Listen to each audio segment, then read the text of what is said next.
Hi hello friends, welcome back to my channel. ಹಸಿಮಣೆಯ ಅಣೆ ಬರಹ ಭಾಗ 5.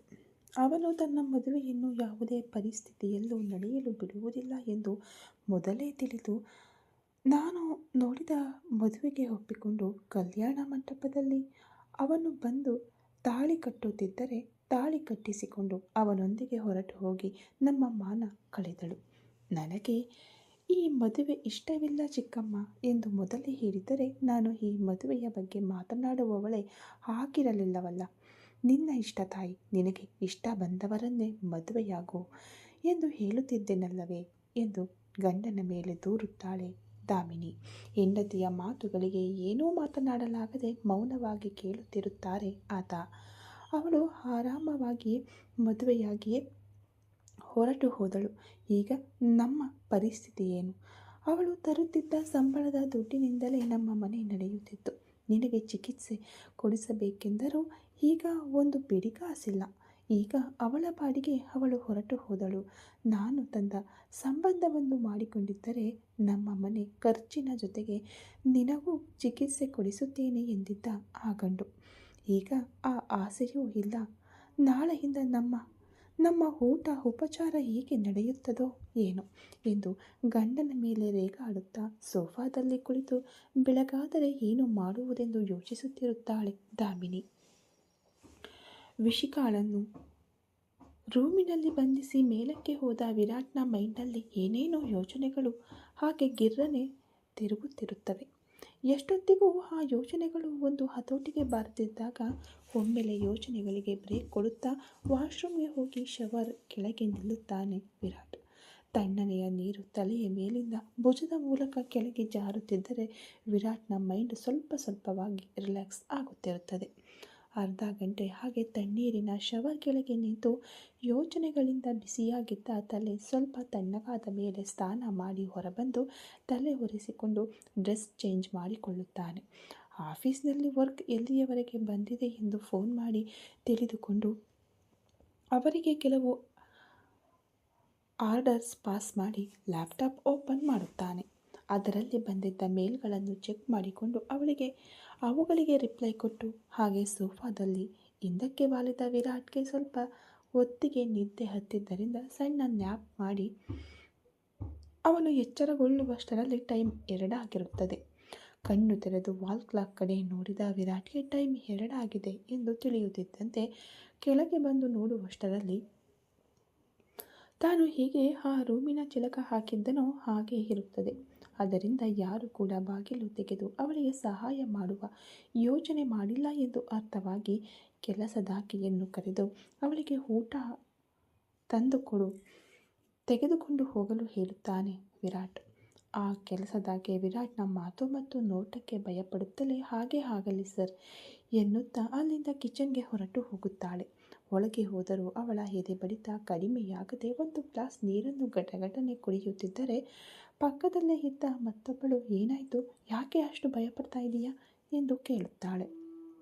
ಏನು, ವಿರಾಟ್ ಸರ್ನ ನೋಡಿದ್ರೇ ನಡುಗಿ ಹೋಗ್ತೀನಿ, ಅಂಥದ್ರಲ್ಲಿ ನನ್ನನ್ನು ಕರೆದು ಬೆಳಿಗ್ಗೆ ಕರೆತಂದ ಹುಡುಗಿಗೆ ಊಟ ತೆಗೆದುಕೊಂಡು ಹೋಗಲು ಹೇಳಿದರು. ಅವರ ಮಾತು ಕೇಳಿದ್ರೇ ನನ್ನ ಮೈಯಲ್ಲಿ ನಡುಕ ಹುಟ್ಟಿ ಬಂದು ಬಿಟ್ಟೆ ಎನ್ನುತ್ತಿದ್ದರೆ ಆ ಸರ್ ಹತ್ತಿರಾನೇ ಕೆಲಸ ಮಾಡ್ತಾ ಅವರಂದರೆ ಭಯ ಅಂದರೆ ಹೇಗೆ, ಅವರು ಏನು ಹೇಳಿದರೂ ನಾವು ಮಾಡಲೇಬೇಕು ಎನ್ನುತ್ತಾ ಆಕೆ ಒಂದು ಟ್ರೈನಲ್ಲಿ ಊಟವನ್ನೆಲ್ಲ ಜೋಡಿಸಿ ಹೀಗೋ ತೆಗೆದುಕೊಂಡು ಹೋಗು, ಮತ್ತೆ ಲೇಟ್ ಆದರೆ ಇನ್ನೇನಂತಾರೋ ಏನೋ ಎನ್ನುತ್ತಾಳೆ. ಹೌದು ನಿಜವೇ ಎಂದು ಆ ಪ್ಲೇಟ್ ತೆಗೆದುಕೊಂಡು ವಿರಾಟ್ನ ಮುಂದಿನಿಂದಲೇ ವಿಶಿಖಾಳ ರೂಮಿನೊಳಗೆ ಹೋಗುತ್ತಾಳೆ ಆ ಕೆಲಸದಾಕೆ. ನಿಧಾನವಾಗಿ ಬಾಗಿಲು ತೆಗೆದ ಸೌಂಡ್ ಆಗಿದ್ದರಿಂದ ಯಾರು ಬಂದರು ಎಂದು ನೋಡಿದ ವಿಶಿಖಾಗೆ ಕೆಲಸದಾಕೆ ಊಟದ ಪ್ಲೇಟ್ನೊಂದಿಗೆ ಬಂದು ಲಂಚ್ ಮಾಡಿ ಮೇಡಮ್ ಎನ್ನುತ್ತಾಳೆ. ನಿನ್ನನ್ನು ಯಾರು ಊಟ ತರಲು ಹೇಳಿದರು? ನನಗೆ ಬೇಡ, ಆ ಪ್ಲೇಟ್ ಇಲ್ಲಿಂದ ತೆಗೆದುಕೊಂಡು ಹೋಗು, ಮತ್ತೆ ನಿಮ್ಮ ಸಾರ್ ನನಗೆ ಊಟ ತಂದಿರುವುದನ್ನು ನೋಡಿದರೆ ಇನ್ನೇನು ಅನ್ನುತ್ತಾನೋ, ಹೊರಟು ಹೋಗು ಇಲ್ಲಿಂದ ಎಂದು ಜೋರಾಗಿ ಕಿರುಚುತ್ತಾ ಕಟುವಾಗಿ ಮಾತನಾಡುತ್ತಿದ್ದರೆ ಆ ಮಾತುಗಳೆಲ್ಲವೂ ಹೊರಗಿದ್ದ ವಿರಾಟ್ಗೆ ಕೇಳಿಸುತ್ತಿದ್ದವು. ವಿರಾಟ್ ಮುಷ್ಟಿ ಗಟ್ಟಿಯಾಗುತ್ತದೆ. ಆ ಕೆಲಸದಾಕೆ ಭಯಪಡುತ್ತಾ ಸರ್ ಅವರೇ ನಿಮಗೆ ಊಟ ತೆಗೆದುಕೊಂಡು ಹೋಗಲು ಹೇಳಿದರು ಮೇಡಮ್. ಪ್ಲೀಸ್ ಮೇಡಮ್, ನೀವು ಊಟ ಮಾಡಿ, ಇಲ್ಲದಿದ್ದರೆ ಸಾರ್ ಮತ್ತೆ ಏನು ಮಾಡುತ್ತಾರೋ ಏನೋ ಎನ್ನುತ್ತಿದ್ದರೆ ವಿರಕ್ತಿಯಿಂದ ಒಂದು ನಗು ನಕ್ಕ ವಿಶಿಖಾ, ಇನ್ನೇನು ಮಾಡ್ತಾರೆ ನಿಮ್ಮ ಸಾರು? ನನ್ನನ್ನು ಇಲ್ಲಿಗೆ ಕರೆತಂದು ಜೈಲಿನಲ್ಲಿ ಬಂಧಿಸಿದಂತೆ ಈ 4 ಗೋಡೆಗಳ ಮಧ್ಯೆ ಬಂಧಿಸಿಟ್ಟಿದ್ದಾನಲ್ಲ, ಇನ್ನೇನು ಮಾಡಬಲ್ಲ? ಮೊದಲು ನೀನು ಇಲ್ಲಿಂದ ಹೊರಟು ಹೋಗು ಎನ್ನುತ್ತಿದ್ದಳು. ಇನ್ನೇನು ಮಾಡಲಾಗದೆ ವಿಶಿಖಾಳನ್ನು ಎಷ್ಟೊತ್ತು ಊಟ ಮಾಡುವಂತೆ ಅಂಗಲಾಚಿದರೂ ಅವಳು ಒಪ್ಪದಿದ್ದಾಗ ತಾನು ತೆಗೆದುಕೊಂಡು ಹೋಗಿದ್ದ ಲಂಚ್ ಪ್ಲೇಟ್ ಅಲ್ಲೇ ಇಟ್ಟು ಆಕೆ ಹೊರಬರುತ್ತಾಳೆ. ಊಟದ ಪ್ಲೇಟ್ನೊಂದಿಗೆ ಹೋದವಳು 5 ನಿಮಿಷ ಕೂಡ ಆಗದೆ ಹಿಂದಿರುಗಿ ಬರುತ್ತಿರುವುದನ್ನು ನೋಡಿ ಏನಾಯಿತು ಎಂದು ಗರ್ಜಿಸಿದಂತೆ ಕೇಳುತ್ತಾನೆ ವಿರಾಟ್. ವಿರಾಟ್ ಧ್ವನಿ ಕೇಳಿ ಮತ್ತೊಮ್ಮೆ ಮೈಯಲ್ಲಿ ನಡುಕ ಹುಟ್ಟುತ್ತಿದ್ದರೆ ಮೇಡಮ್ಗೆ ಊಟ ಮಾಡಲು ಎಷ್ಟು ಅಂಗಲಾಚಿದರೂ ಊಟ ಮಾಡುತ್ತಿಲ್ಲ ಸರ್ ಎನ್ನುತ್ತಿದ್ದರೆ, ಸರಿ, ಇನ್ನು ನೀನು ಹೋಗು ಎಂದು ಅವಳನ್ನು ಕಳುಹಿಸಿ ವಿಶಿಖಾಳ ರೂಮಿನೊಳಗೆ ಹೋಗುತ್ತಾನೆ ವಿರಾಟ್. ಅಮ್ಮಯ್ಯ, ಬದುಕಿದೆ ಎಂದುಕೊಳ್ಳುತ್ತಾ ಆಕೆ ಕಿಚನ್ಗೆ ಓಡಿ ಹೋಗುತ್ತಾಳೆ. ಕೆಲಸದಾಕೆ ಹೋದ 2 ನಿಮಿಷಕ್ಕೆ ವಿರಾಟ್ ಒಳಗೆ ಬಂದಿದ್ದರಿಂದ ಅವನನ್ನು ನೋಡುತ್ತಾ ಈಗ ಇನ್ನೇನು ಮಾಡಲು ಬಂದಿದ್ದಾನೆ ಎಂಬಂತೆ ಅವನತ್ತಲೇ ನೋಡುತ್ತಿರುತ್ತಾಳೆ ವಿಶಿಖಾ. ವಿರಾಟ್ ಒಳಗೆ ಬಂದು ಅಲ್ಲಿ ಟೆಪಾಯ್ ಮೇಲೆ ಇಟ್ಟಿದ್ದ ಊಟದ ಪ್ಲೇಟ್ ಕಡೆ ನೋಡುತ್ತಾ, ಏನು ಬೇಬಿ, ಊಟ ಮಾಡು ಅಂದರೆ ಮಾಡಲ್ಲ ಅಂದ್ಯಂತೆ ಎನ್ನುತ್ತಿದ್ದರೆ, ನೀನು ಕೇವಲ ನನ್ನನ್ನು ಸಾಧಿಸಿಕೊಳ್ಳುವುದಕ್ಕೆ ಮಾತ್ರ ತಾನೇ ಇಲ್ಲಿಗೆ ಕರೆತಂದಿದ್ದು. ಅಂದ ಮೇಲೆ ನಾನು ಊಟ ಮಾಡಿದರೆಷ್ಟು, ಮಾಡದಿದ್ದರೆಷ್ಟು, ಅದರಿಂದ ನಿನಗಾಗುವ ನಷ್ಟವೇನೂ ಇಲ್ಲ ತಾನೇ ಎಂದಾಗ, ಅಂದರೆ ಏನು ಬೇಬಿ, ಏನೂ ತಿನ್ನದೆ ಉಪವಾಸ ಸತ್ಯಾಗ್ರಹ ಮಾಡಿ ನೀನು ಅಂದುಕೊಂಡಿದ್ದನ್ನು ಸಾಧಿಸೋಣ ಎಂದುಕೊಂಡಿದ್ದೀಯಾ? ನನ್ನ ಹತ್ತಿರದಿಂದ ಹೊರಟು ಹೋಗುವುದು ಅಷ್ಟು ಸುಲಭ ಎಂದುಕೊಂಡಿದ್ದೀಯಾ? ಅಂದಾಗ ನಿನ್ನ ಬಗ್ಗೆ ತಿಳಿದು ಕೂಡ ಹಾಗೇಕೆ ಅಂದುಕೊಳ್ಳುತ್ತೇನೆ ವಿರಾಟ್. ನಾನು ಉಪವಾಸ ಮಾಡಿದರೂ ಇನ್ನೇನು ಮಾಡಿದರೂ ಕೂಡ ನೀನು ನನ್ನನ್ನು ಬಿಡುವುದಿಲ್ಲ, ಆ ವಿಷಯ ನನಗೆ ಗೊತ್ತು ಎನ್ನುತ್ತಿದ್ದರೆ, ಮತ್ತೆ ಇನ್ನೇಕೆ ಬೇಬಿ ಈ ಹಠ, ಮರ್ಯಾದೆಯಿಂದ ತಿಂದು ಬಿಡು ಎನ್ನುತ್ತಾನೆ ವಿರಾಟ್. ನೋ, ನನಗೆ ಬೇಡ, ನಾನು ತಿನ್ನಲ್ಲ ಎನ್ನುತ್ತಾಳೆ ವಿಶಿಖಾ. ಹೋ, ಬೇಡವಾ ಎನ್ನುತ್ತಾ ವಿಶಿಖಾಳ ಕಡೆ ಒಮ್ಮೆ ನೋಡಿ ತಾನು ಬಂದಾಗ ತೆಗೆದಿದ್ದ ಬಾಗಿಲು ಹಾಗೆ ತೆರೆದೇ ಇದ್ದಿದ್ದರಿಂದ ಹಿಂದಕ್ಕೆ ಹೋಗಿ ಡೋರ್ ಕ್ಲೋಸ್ ಮಾಡುತ್ತಾನೆ ವಿರಾಟ್. ವಿರಾಟ್ ಇದ್ದಕ್ಕಿದ್ದಂತೆ ಡೋರ್ ಕ್ಲೋಸ್ ಮಾಡಿದ್ದರಿಂದ ವಿಶಿಖಾಳ ಎದೆಯಲ್ಲಿ ನಡುಕ ಹುಟ್ಟಿ, ಏನು ಇವನು ಡೋರ್ ಕ್ಲೋಸ್ ಮಾಡಿದ, ಈಗ ನನ್ನನ್ನೇನಾದರೂ ಮಾಡುತ್ತಾನಾ ಏನು ಎಂದು ಭಯಪಡುತ್ತಾ ಅಲ್ಲಿಯವರೆಗೂ ಸೋಫಾದಲ್ಲಿ ಕುಳಿತಿದ್ದವಳು ಟಕ್ಕನೆ ಎದ್ದು ನಿಲ್ಲುತ್ತಾಳೆ. ವಿರಾಟ್ ಒಂದೊಂದೇ ಹೆಜ್ಜೆ ಮುಂದಿಡುತ್ತಾ ಅವಳ ಹತ್ತಿರ ಬರುತ್ತಿದ್ದರೆ ಅವಳು ಒಂದೊಂದು ಹೆಜ್ಜೆ ಹಿಂದಿಡುತ್ತಾ ಕೊನೆಗೆ ಗೋಡೆಗೆ ಅಂಟಿಕೊಳ್ಳುತ್ತಾಳೆ. ಇನ್ನೂ ಅಲ್ಲಿಂದ ಹಿಂದಕ್ಕೆ ಹೋಗಲು ಜಾಗವಿಲ್ಲದಿದ್ದಾಗ ವಿರಾಟ್ ವಿಶಿಖಾಳನ್ನು ನೋಡುತ್ತಾ ಒಂದು ಕ್ರೂರ ನಗೆ ಬೀರಿ ಅವಳ ಸಂಪೂರ್ಣ ಹತ್ತಿರಕ್ಕೆ ಬಂದು ಅವಳ ಮುಖದ ಹತ್ತಿರ ಮುಖವನ್ನಿಟ್ಟು ನೋಡುತ್ತಾ ಒಂದಡಿ ದೂರದಲ್ಲಿ ನಿಂತ.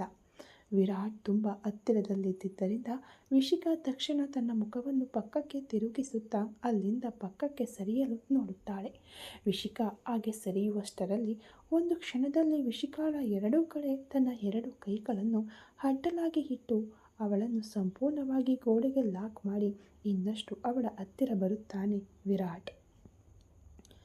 ವಿರಾಟ್ನನ್ನು ಅಷ್ಟು ಹತ್ತಿರದಿಂದ ನೋಡಿ ಮತ್ತೊಮ್ಮೆ ಭಯವಾಗುತ್ತಿದ್ದರೆ ಬೆದರಿದ ಕಣ್ಣುಗಳಿಂದ ವಿರಾಟ್ನತ್ತಲೇ ನೋಡುತ್ತಿರುತ್ತಾಳೆ ವಿಶಿಖಾ.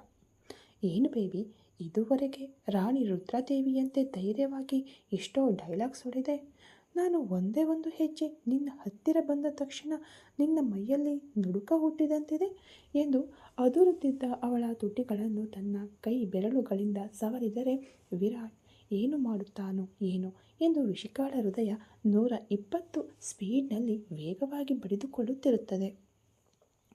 ಅವಳು ಎಷ್ಟೊಂದು ಭಯಪಡುತ್ತಿದ್ದಾಳೆಂದು ಅವಳ ಎದೆ ಬಡಿತವನ್ನು ನೋಡಿದರೆ ತಿಳಿಯುತ್ತಿದ್ದರೆ ವಿರಾಟ್ನ ದೃಷ್ಟಿ ಎಲ್ಲಿದೆ ಎಂದು ನೋಡಿ ಪಕ್ಕಕ್ಕೆ ಸರಿದಿದ್ದ ಸೆರಗನ್ನು ಚಕ್ಕನೆ ಕೆಳಗೆ ಎಳೆದುಕೊಳ್ಳುತ್ತಾಳೆ ವಿಶಿಖಾ.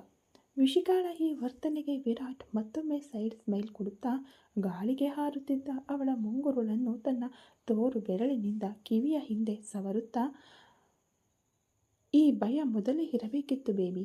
ನಾನು ಮರ್ಯಾದೆಯಿಂದ ತಿನ್ನಲು ಹೇಳಿದಾಗಲೇ ತಿಂದಿದ್ದರೆ ಇಷ್ಟು ಪ್ರಾಬ್ಲಮ್ ಬರುತ್ತಿರಲಿಲ್ಲ. ನಾನು ಯಾರು, ನನ್ನ ಮಾತು ಕೇಳದಿದ್ದರೆ ಏನು ಮಾಡುತ್ತೇನೆಂದು ನಿನಗೆ ಸಂಪೂರ್ಣವಾಗಿ ತಿಳಿದಿದ್ದರೂ ಕೂಡ ನಾನು ತಿನ್ನುವುದಿಲ್ಲ ನೀನು ಏನು ಮಾಡಿಕೊಳ್ಳುತ್ತೀಯೋ ಮಾಡಿಕೊ ಎನ್ನುವಂತೆ ಪ್ರತಿ ಸಾರಿಯೂ ನನ್ನನ್ನು ಯಾಕೆ ಪ್ರಚೋದಿಸುತ್ತೀಯ ಬೇಬಿ ಎನ್ನುತ್ತಿದ್ದರೆ, ಸಾರಿ ವಿರಾಟ್, ಇನ್ನೊಮ್ಮೆ ಹಾಗೆ ಅನ್ನುವುದಿಲ್ಲ, ಪ್ಲೀಸ್ ನನ್ನನ್ನೇನು ಮಾಡಬೇಡ ಎಂದು ಭಯದಿಂದ ಎಂಜಲು ನುಂಗುತ್ತಾ ಹೇಳುತ್ತಾಳೆ ವಿಶಿಖಾ. ವಿಶಿಖಾಳ ಭಯ ನೋಡಿ ಅವಳ ಕೆಳ ತುಟಿಯನ್ನು ತನ್ನ 2 ಬೆರಳುಗಳಿಂದ ಒತ್ತಿ ಹಿಡಿದು, ಈ ಸಾರಿಗೆ ಕೇವಲ ಮಾತುಗಳಿಂದ ಮಾತ್ರ ಹೇಳಿ ಬಿಟ್ಟು ಬಿಡುತ್ತಿದ್ದೇನೆ. ಇನ್ನೊಮ್ಮೆ ನನ್ನ ಮಾತಿಗೆ ಎದುರಾಡಿದರೆ ಈಗೇನೋ ನಿಂತು ಹೋಯಿತು, ಮುಂದಿನ ಬಾರಿ ಮಾತ್ರ ಸತ್ತರೂ ನಿಲ್ಲುವುದಿಲ್ಲ. ನಿನಗೆ ಇಷ್ಟವಿದ್ದರೂ ಇಲ್ಲದಿದ್ದರೂ ನಾನು ಮಾಡಬೇಕಾದದ್ದನ್ನು ಮಾಡಿ ಹೋಗುತ್ತೇನೆ, ಎಚ್ಚರ ಎನ್ನುತ್ತಿದ್ದರೆ, ಓಕೆ ವಿರಾಟ್, ನನಗೆ ಅರ್ಥವಾಯಿತು. ಇನ್ನೊಮ್ಮೆ ನಿನ್ನ ಮಾತಿಗೆ ಎದುರು ಹೇಳುವುದಿಲ್ಲ, ಪ್ಲೀಸ್ ಈಗ ಮಾತ್ರ ನನ್ನನ್ನೇನು ಮಾಡಬೇಡ ಎನ್ನುತ್ತಿದ್ದರೆ, ಮತ್ತೆ ಊಟ ಎನ್ನುತ್ತಾನೆ ವಿರಾಟ್. ನಾನು ಊಟ ಮಾಡುತ್ತೇನೆ ವಿರಾಟ್ ಎಂದು ಭಯಭಯವಾಗಿ ಹೇಳುತ್ತಾಳೆ ವಿಶಿಖಾ. ಅಷ್ಟರಲ್ಲಾಗಲೇ ವಿಶಿಖಾಗೆ ಭಯದಿಂದ ಬೆವರು ಸುರಿಯುತ್ತಿದ್ದರೆ, ಅವಳ ಹಣೆಯ ಮೇಲಿಂದ ಕೆನ್ನೆಯ ಮೇಲೆ ಸುರಿಯುತ್ತಿದ್ದ ಬೆವರನ್ನು ನೋಡಿ ತನ್ನ ತೋರು ಬೆರಳಿನಿಂದ ಮೃದುವಾಗಿ ಒರೆಸಿ ಪಕ್ಕಕ್ಕೆ ಕೊಡವಿದ ತಕ್ಷಣ ವಿಶಿಖಾಳ ಎದೆ ಜಲ್ಲೆನಿಸಿ ಕಣ್ಣು ಮುಚ್ಚಿಕೊಳ್ಳುತ್ತಾಳೆ. ವಿಶಿಖಾಳ ಭಯವನ್ನು ನೋಡುತ್ತಾ, ಗುಡ್, ಹೀಗೆಯೇ ನನ್ನ ಬಗ್ಗೆ ಭಯವನ್ನು ಮೇಂಟೈನ್ ಮಾಡು, ಆಗಲೇ ನಾನು ಏನು ಹೇಳಿದರೂ ಕೇಳುತ್ತೀಯ. ಇನ್ನೊಮ್ಮೆ ನನ್ನನ್ನು ಎದುರಿಸಬೇಕೆಂಬ ಯೋಚನೆ ಬಂದರೆ ನಾನು ಏನು ಮಾಡುತ್ತೇನೋ. ಈ ಬಾರಿ ಮಾತುಗಳಲ್ಲಿ ಹೇಳುವುದಿಲ್ಲ ಎಂದು ಕಟ್ಟುನಿಟ್ಟಾಗಿ ವಾರ್ನಿಂಗ್ ಕೊಟ್ಟು, ಮೊದಲು ಊಟ ಮಾಡು, 10 ನಿಮಿಷಗಳಲ್ಲಿ ನಿನ್ನ ಪ್ಲೇಟ್ ಖಾಲಿಯಾಗಬೇಕು ಎಂದು ಟೈಮ್ ನೋಡುತ್ತಾನೆ ವಿರಾಟ್. ವಿಶಿಖಾ ಸರಿ ಎಂದೊಡನೆ ವಿರಾಟ್ ತನ್ನೆರಡು ಕೈಗಳನ್ನು ಹಿಂದಕ್ಕೆ ತೆಗೆದುಕೊಂಡು ಅವಳನ್ನು ಬಿಟ್ಟ ತಕ್ಷಣ ವೇಗವಾಗಿ ಓಡಿ ಹೋಗಿ ಅನ್ನ ಕಲಸಿಕೊಂಡು ವಿರಾಟ್ ಹೇಳಿದಂತೆ 10 ನಿಮಿಷಗಳಲ್ಲಿ ತನ್ನ ಊಟ ಮುಗಿಸಬೇಕೆಂದು ವೇಗವಾಗಿ ತಿಂದಿದ್ದರಿಂದ ಗಂಟಲಿಗೆ ಅಡ್ಡ ಸಿಕ್ಕಿ ಬಿಕ್ಕಳಿಕೆ ಬಂದಾಗ ಪಕ್ಕದಲ್ಲೇ ಇದ್ದ ನೀರಿನ ಗ್ಲಾಸನ್ನು ಅವಳಿಗೆ ಕೊಡುತ್ತಾನೆ ವಿರಾಟ್. ಅದನ್ನು ಕುಡಿದು ಥ್ಯಾಂಕ್ಸ್ ಅನ್ನುತ್ತಾಳೆ ವಿಶಿಖಾ. ವಿರಾಟ್ ಹೇಳಿದ ಟೈಮ್ಗೆ 2 ನಿಮಿಷ ಸೇರಿಸಿ ಒಟ್ಟಾರೆ 12 ನಿಮಿಷಗಳಲ್ಲಿ ಊಟ ಪೂರ್ಣಗೊಳಿಸಿ, ಆಯಿತು ವಿರಾಟ್ ಎನ್ನುತ್ತಿದ್ದರೆ, ದ್ಯಾಟ್ಸ್ ಗುಡ್, ಹೀಗೆಯೇ ನನ್ನ ಮಾತು ಕೇಳಿಕೊಂಡು ನೀನು ನನ್ನ ಕಂಟ್ರೋಲ್ನಲ್ಲಿ ಇದ್ದರೆ ನಿನಗೆ ಅಷ್ಟೇನು ಪ್ರಾಬ್ಲಮ್ಸ್ ಇರುವುದಿಲ್ಲ ಎನ್ನುತ್ತಾ ಸೈಡ್ ಸ್ಮೈಲ್ನೊಂದಿಗೆ ವಿಶಿಖಾಳನ್ನು ನೋಡಿ ಹೊರಗೆ ಹೋಗಿ ಮತ್ತೆ ರೂಮ್ ಡೋರ್ ಲಾಕ್ ಮಾಡಿ ತಾನು ಕೂಡ ಲಂಚ್ ಮಾಡಿ ಮತ್ತೆ ಮೇಲಕ್ಕೆ ಹೊರಟು ಹೋಗುತ್ತಾನೆ ವಿರಾಟ್. ಹೋದ ವಿರಾಟ್ನತ್ತ ನೋಡುತ್ತಾ, ಇನ್ನು ತನ್ನ ಇಡೀ ಜೀವನ ಇಷ್ಟೇನಾ ಅಂದುಕೊಳ್ಳುತ್ತಾ ಕಣ್ಣೀರು ಸುರಿಸುತ್ತಾಳೆ ವಿಶಿಖಾ. ಅದೇ ದಿನ ರಾತ್ರಿ ಒಂದು ಬಾರ್ನಲ್ಲಿ ಪ್ರಕಾಶ್ ಹಾಗೂ ಅವನ ತಂದೆ ಪರಂಧಾಮ ಕುಳಿತು ಮದ್ಯಪಾನ ಮಾಡುತ್ತಿರುತ್ತಾರೆ.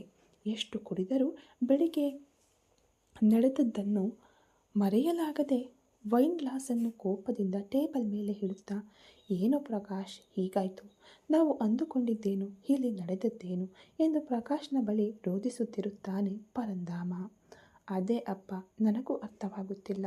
ಅಸಲು ಆ ಹುಡುಗಿಯನ್ನು ನೋಡಿದರೆ ಅಷ್ಟು ಪ್ರಭಾವಶಾಲಿ ಹಾಗೂ ಹೆಸರಾಂತ ವ್ಯಕ್ತಿಯೊಂದಿಗೆ ಸಂಬಂಧವಿದೆ ಎಂದಾಗಲಿ, ಅಂತಹವನು ಅವಳ ಕೊರಳಿಗೆ ತಾಳಿ ಕಟ್ಟಿ ಅವಳನ್ನು ಕರೆದುಕೊಂಡು ಹೋಗುತ್ತಾನೆ ಎಂದಾಗಲಿ ಯಾರೂ ಎಕ್ಸ್ಪೆಕ್ಟ್ ಮಾಡಿರಲಿಲ್ಲ. ನಾನು ಅವಳ ಬಗ್ಗೆ ಸಂಪೂರ್ಣವಾಗಿ ಎನ್ಕ್ವೈರಿ ಮಾಡಿಯೇ ಈ ಮದುವೆಯ ಪ್ರಪೋಸಲ್ ತಂದೆ. ಆ ಒಂದು ಹೊತ್ತು ಕಳೆದಿದ್ದರೆ ನಮ್ಮ ಕೈಗೆ 2 ಕೋಟಿ ಬರುತ್ತಿತ್ತು. ಅನಾವಶ್ಯಕವಾಗಿ ಆ ವಿರಾಟ್ ವರ್ಮನಿಂದ ನಮ್ಮ ಕೈಗೆ ಬರಬೇಕಿದ್ದ 2 ಕೋಟಿ ರೂಪಾಯಿ ಹೋಯಿತು.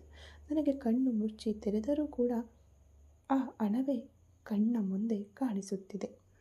ಅಡ್ವಾನ್ಸ್ ಆಗಿ ನಾವು ತೆಗೆದುಕೊಂಡ 50 ಲಕ್ಷವನ್ನು ನಮ್ಮ ಇಷ್ಟ ಬಂದಂತೆ ಖರ್ಚು ಮಾಡಿಬಿಟ್ಟೆವು. ಈಗ ನಾಳೆ ಆ ಶೇಖ್ ಬಂದು ನನಗೆ ನೀವು ಹೇಳಿದ ಸರಕು ಕಳುಹಿಸಿಲ್ಲ, ನನ್ನ 50 ಲಕ್ಷ ನನಗೆ ವಾಪಸ್ ಕೊಡು ಎಂದರೆ ಏನು ಮಾಡುವುದು ಅಪ್ಪ? ಮೊದಲೇ ಅವರು ಮಾಫಿಯಾಗೆ ಸಂಬಂಧಪಟ್ಟವರು. ಅವರು ಇಂತಹ ಡೀಲ್ನಲ್ಲಿ ಎಷ್ಟು ಪಕ್ಕ ಆಗಿರುತ್ತಾರೆ ಎಂದು ನಿನಗೂ ಗೊತ್ತು ತಾನೆ. ಏನಾದರೂ ವ್ಯತ್ಯಾಸವಾದರೆ ತಕ್ಷಣ ನಮ್ಮನ್ನು ಶೂಟ್ ಮಾಡಿ ಬಿಸಾಕಿ 3ನೇ ಕಣ್ಣಿಗೆ ಗೊತ್ತಾಗದಂತೆ ಭೂಮಿಯಲ್ಲಿ ಹೂತು ಹಾಕುತ್ತಾರೆ.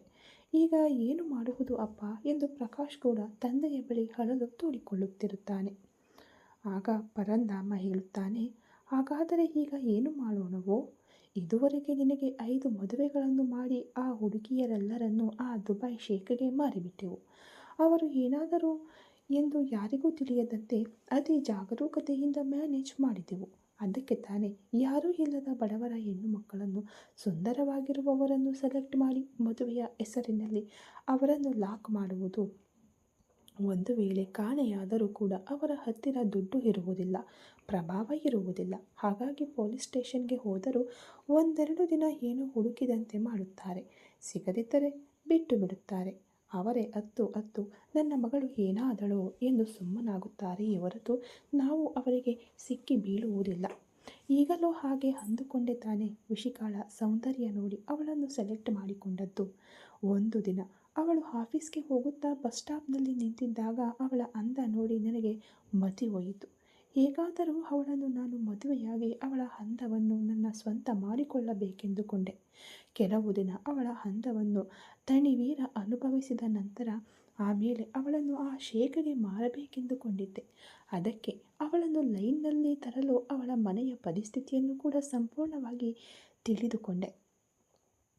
ಅವರು ತುಂಬ ಬಡತನದಲ್ಲಿದ್ದಾರೆ ಎಂದು, ಅವಳ ತಂದೆ ಪ್ಯಾರಲಿಸ್ನಿಂದ ಹಾಸಿಗೆ ಹಿಡಿದಿದ್ದಾರೆ ಎಂದು, ಅವಳಿಗೆ ಸ್ವಲ್ಪ ಹಣದ ಆಸೆ ತೋರಿಸಿದರೆ ಅವಳು ನನಗೆ ಒಲಿಯುತ್ತಾಳೆ ಎಂದುಕೊಂಡೆ. ಆದರೆ ಒಂದು ದಿನ ನನ್ನಂತೆಯೇ ಅಂದುಕೊಂಡು ಮತ್ತೊಬ್ಬನು ಅವಳಿಗೆ ಪ್ರಪೋಸ್ ಮಾಡಿದರೆ ಅವನ ಕೆನ್ನೆಗೆ ಬಾರಿಸಿ ಇನ್ನೊಮ್ಮೆ ನನ್ನ ತಂಟೆಗೆ ಬಂದರೆ ಪೊಲೀಸ್ ಕಂಪ್ಲೇಂಟ್ ಕೊಡುತ್ತೇನೆಂದಳು. ಅದಕ್ಕೆ ತಾನೇ ಅವಳ ಚಿಕ್ಕಮ್ಮನ ಬಗ್ಗೆ ತಿಳಿದುಕೊಂಡು ನಿನ್ನನ್ನು ಅವಳ ಬಳಿ ಕಳುಹಿಸಿದ್ದು. ಇಷ್ಟರಲ್ಲೇ ಆ ಶೇಖ್ ಫೋನ್ ಮಾಡಿ ನ್ಯೂ ಸ್ಟಾಕ್ ಎಲ್ಲಿದೆ ಎಂದು ಕೇಳಿದಾಗ ಆ ಹುಡುಗಿಯರ ಫೋಟೋಗಳ ಜೊತೆಗೆ ತಪ್ಪಿ ವಿಶಿಕಾಳ ಫೋಟೋವನ್ನು ಕೂಡ ಅವನಿಗೆ ಕಳುಹಿಸಿದೆ. ಅವನು ಅವಳ ಸೌಂದರ್ಯ ನೋಡಿ ಈ ಹುಡುಗಿ ನನಗೆ ತಕ್ಷಣ ಬೇಕು ಎಂದ. ಯಾರದು ಎಂದು ಅವನು ನನಗೆ ವಾಪಸ್ ಕಳುಹಿಸಿದ ಫೋಟೋ ನೋಡಿದಾಗ ನನಗೆ ಮತಿ ಹೋಯಿತು. ಇವನ ಹತ್ತಿದ ವಿಶಿಕಾಳ ಫೋಟೋ ಎಲ್ಲಿಂದ ಬಂತು ಎಂದುಕೊಳ್ಳುವಷ್ಟರಲ್ಲಿ ಅವನಿಗೆ ಕಳುಹಿಸಿದ ಫೋಟೋಗಳನ್ನು ಚೆಕ್ ಮಾಡಿದಾಗ ತಪ್ಪಿ ವಿಶಿಕಾಳ ಫೋಟೋ ಕೂಡ ಅವನಿಗೆ ಹೋಗಿದೆ ಎಂದು ಅರ್ಥವಾಯಿತು. ಒಮ್ಮೆ ಅವಳು ಬೇಕೆಂದ ಮೇಲೆ ಇನ್ನು ಅವಳನ್ನು ಬಿಡುವುದಿಲ್ಲ ಎಂದು ತಿಳಿದು ಅವಳನ್ನು ಚೌಕಾಸಿಗೆ ಇಟ್ಟೆ. ಅವನು ಅವಳಿಗಾಗಿ ನನಗೆ 2 ಕೋಟಿ ಆಫರ್ ಮಾಡಿದ. ಅವಳ ಕುಟುಂಬದ ಬಗ್ಗೆ ತಿಳಿದಿದ್ದ ನನಗೆ ಅವಳಿಗೆ ಏನೇ ಆದರೂ ನಮ್ಮನ್ನು ಎದುರು ಬಿದ್ದು ಕೇಳುವವರು ಯಾರೂ ಇಲ್ಲವೆಂದು ಅವಳ ಚಿಕ್ಕಮ್ಮನ ಬಳಿ ಸಂಬಂಧ ಮಾತನಾಡಲು ನಿನ್ನನ್ನು ಕಳುಹಿಸಿದೆ ಅಂದಾಗ ಪರಂಧಾಮ ಒಪ್ಪಿಕೊಳ್ಳುತ್ತಾ, ನೀನು ಹೇಳಿದ್ದಕ್ಕೆ ತಾನೇ ಅವಳ ಚಿಕ್ಕಮ್ಮನ ಬಳಿಗೆ ಹೋಗಿ ಯಾವುದೋ ದೂರದ ನೆಂಟರ ಸಂಬಂಧ, ಅವಳಿಗೆ ತಿಳಿಯದಿದ್ದರೂ ಕೂಡ ನಾನು ನಿನಗೆ ಅಣ್ಣನಾಗುತ್ತೇನೆಂದು ಹೇಳಿ ಅವಳಿಗೆ 25 ಲಕ್ಷದ ಆಸೆ ತೋರಿಸಿ ವಿಶಿಕಾಳ ಚಿಕ್ಕಮ್ಮನನ್ನು ಈ ಮದುವೆಗೆ ಒಪ್ಪಿಸಿದ್ದು. 25 ಲಕ್ಷದ ಜೊತೆಗೆ ನಿನ್ನ ಗಂಡನಿಗೆ ಚಿಕಿತ್ಸೆಯನ್ನು ಕೊಡಿಸುತ್ತೇನೆ ಎನ್ನುವಷ್ಟರಲ್ಲಿ ಹಣದ ಆಸೆಯಿಂದ ನಾವು ಯಾರೆಂದು ಎಂಥವರೆಂದು ಕೂಡ ತಿಳಿದುಕೊಳ್ಳದೆ ಅವಳ ಚಿಕ್ಕಮ್ಮ ಈ ಮದುವೆಗೆ ಒಪ್ಪಿಕೊಂಡಳು. ಅವಳು ಒಪ್ಪಿಕೊಂಡ ತಕ್ಷಣ ಮತ್ತೆ ಲೇಟ್ ಮಾಡಿದರೆ ಎಲ್ಲಿ ಅವಳ ಅಭಿಪ್ರಾಯ ಬದಲಾಗುತ್ತದೋ ಎಂದು ತಕ್ಷಣ ಬೆಳಗಾಗುವುದರೊಳಗೆ ಮದುವೆಗೆ ಮುಹೂರ್ತ ಫಿಕ್ಸ್ ಮಾಡಿಸಿದೆ. ಒಂದೇ ದಿನದಲ್ಲಿ ಕೆಲಸಗಳಾಗುತ್ತವೆಯಾ ಎಂದರೆ ಅವುಗಳ ಬಗ್ಗೆ ನೀನೇನು ಟೆನ್ಷನ್ ಮಾಡಿಕೊಳ್ಳಬೇಡಮ್ಮ, ಅದೆಲ್ಲವನ್ನು ನಾನು ನೋಡಿಕೊಳ್ಳುತ್ತೇನೆ. ನೀನು ಮೊದಲು ಹುಡುಗಿಯನ್ನು ಈ ಮದುವೆಗೆ ಒಪ್ಪಿಸು ಸಾಕು ಎಂದು ನಂಬಿಸಿದೆ. ದುಡ್ಡಿನ ಆಸೆಯಿಂದ ಅವಳು ಆ ಹುಡುಗಿಯನ್ನು ಹಾಗೆಯೇ ಮದುವೆಗೆ ಒಪ್ಪಿಸಿದಳು. ಇನ್ನು ನಮ್ಮ ಯೋಜನೆ ಫಲಿಸಿತು ಎಂದು ಸಂತೋಷಪಟ್ಟಿದ್ದೆ. ಆದರೆ ಕೊನೆಯ ಕ್ಷಣದಲ್ಲಿ ಎಲ್ಲಿಂದ ಬಂದನೋ ಗೊತ್ತಿಲ್ಲ, ಈ ಮದುವೆಯ ವಿಷಯ ತಿಳಿದುಕೊಂಡು ರಾಕ್ಷಸನಂತೆ ಆ ವಿರಾಟ್ ವರ್ಮಾ ಬಂದು ಅಡ್ಡಿಪಡಿಸುತ್ತಾನೆಂದು ಅಸಲು ಎಕ್ಸ್ಪೆಕ್ಟ್ ಮಾಡಿರಲಿಲ್ಲ.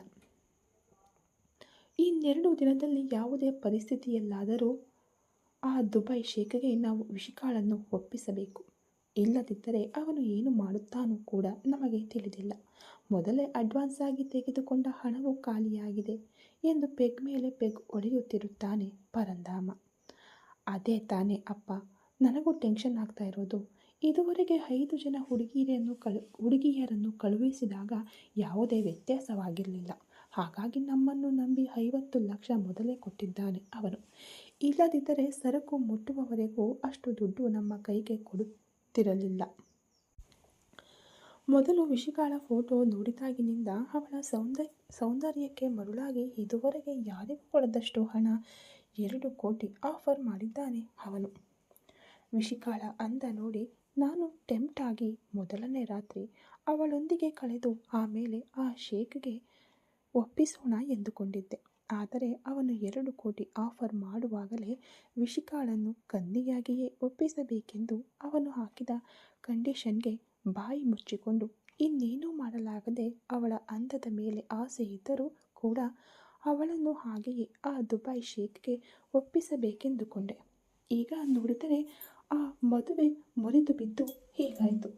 ನಾವು ವಿಶಿಕಾಳನ್ನು ಅವರಿಗೆ ಒಪ್ಪಿಸದಿದ್ದರೆ ನಮ್ಮಿಬ್ಬರನ್ನು ಸೇರಿಸಿ ಏನು ಮಾಡುತ್ತಾನೋ ಏನೋ ಎಂದು ಪ್ರಕಾಶ್ ಅನ್ನುತ್ತಿದ್ದರೆ, ಹಾಗಾದರೆ ಯಾರಿಗೂ ಸಿಗದಂತೆ ಮೊದಲು ನಾವು ಇಲ್ಲಿಂದ ಅರ್ಜೆಂಟಾಗಿ ಓಡಿ ಹೋಗೋಣ ಬಾ ಎಂದು ಸಲಹೆ ನೀಡುತ್ತಾನೆ ಪರಂಧಾಮ. ನೀನು ಅಂದುಕೊಂಡಿರುವುದೇನು ಅಪ್ಪ, ನಾವು ಓಡಿ ಹೋದ ಮಾತ್ರಕ್ಕೆ ನಮ್ಮನ್ನು ಅವನು ಹಿಡಿಯಲಾರನೆಂದು ಕೊಂಡಿದ್ದೀಯಾ? ನಾವು ಈ ಭೂಪ್ರಪಂಚದಲ್ಲಿ ಎಲ್ಲೇ ಅಡಗಿ ಕುಳಿತರೂ ಅವನ ಕಡೆಯವರಿಂದ ಹುಡುಕಿಸಿ ನಮ್ಮಿಂದ ಹಣ ವಸೂಲಿ ಮಾಡುತ್ತಾನೆ. ಅಷ್ಟೇ ಅಲ್ಲ, ನಾವು ಅವನಿಗೆ ಮೋಸ ಮಾಡಿ ಓಡಿ ಹೋಗಲು ಪ್ರಯತ್ನಿಸಿದ್ದೆವೆಂದು ತಿಳಿದರೆ ಮರು ಮಾತನಾಡದೆ ಗುಂಡಿಕ್ಕಿ ಸಾಯಿಸುತ್ತಾನೆ ಅಂದಾಗ, ಹಾಗಾದರೆ ಈಗ ಏನು ಮಾಡೋಣವೋ? ನಮ್ಮ ಪರಿಸ್ಥಿತಿ ಮುಂದೆ ಹೋದರೆ ಹಳ್ಳ, ಹಿಂದೆ ಬಂದರೆ ಬಾವಿ ಅನ್ನುವಂತಾಗಿದೆ. ವಿಶಿಕಾಳ ತಂಟೆಗೆ ಬಂದರೆ ಆ ವಿರಾಟ್ ಸುಮ್ಮನಿರುವುದಿಲ್ಲ. ವಿಶಿಕಾಳನ್ನು ಒಪ್ಪಿಸದಿದ್ದರೆ ಆ ಶೇಖ್ ಸುಮ್ಮನಿರುವುದಿಲ್ಲ. ಅಡ್ಡಕತ್ತರಿಯಲ್ಲಿ ಸಿಲುಕಿದ ಅಡಿಕೆಯಂತೆ ಇವರಿಬ್ಬರ ಮಧ್ಯೆ ನಾವು ಸಿಕ್ಕಿ ಹಾಕಿಕೊಂಡಿದ್ದೇವೆ ಎನ್ನುತ್ತಾನೆ ಪರಂಧಾಮ. ಈ ಕಥೆ ಇನ್ನು ಮುಂದುವರಿಯುವುದು. Thank you so much.